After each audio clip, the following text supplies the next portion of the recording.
Est-ce la fin de l'omerta dans l'Église sur les affaires de pédophilie? C'est une question à la une de l'actualité de ce jeudi. Oui, est-on en train d'assister à un changement de culture avec cette conférence inédite à l'appel du pape François? Pendant 3 jours, plus de 200 responsables de l'Église vont parler de la pédophilie dans les rangs du clergé. Notre correspondante en Italie a rencontré une victime présumée qui évoque les ravages humains et psychologiques de ce fléau qui secoue l'Église catholique. Natalia Mendonça, Juliette Dubois. Malgré le temps qui passe, Arturo ne parvient pas à oublier.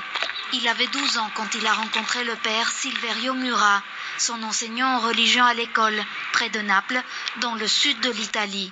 Un jour, il m'a invité à venir chez lui. J'ai accepté. Une fois chez lui, à un moment, il m'a demandé de m'approcher. Et il m'a donné un baiser. Un baiser violent. Je me rappelle encore de sa mauvaise haleine et cette violence avec sa langue. J'étais sous le choc.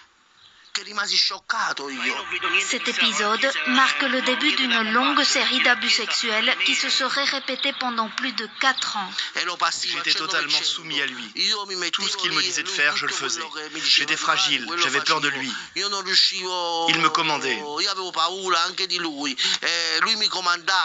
En 2010, Arturo brise le silence et dénonce le prélat. Le père Murat est simplement muté dans une autre paroisse de la région, encore au contact avec des mineurs. Aujourd'hui, il dénonce la complicité du diocèse. Mon cas a été étouffé. Quand une victime dénonce un prêtre pédophile, on ne demande pas un trophée. On veut seulement être écouté. Moi, j'ai dû porter plainte 2 fois. Depuis qu'il a porté plainte, 10 autres victimes présumées ont dénoncé le même prêtre.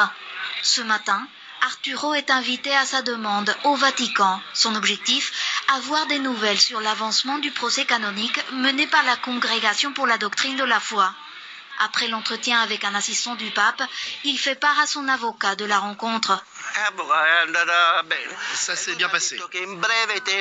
Il m'a dit que d'ici peu, on aura la sentence. Ça m'a donné l'espoir que justice sera bientôt faite.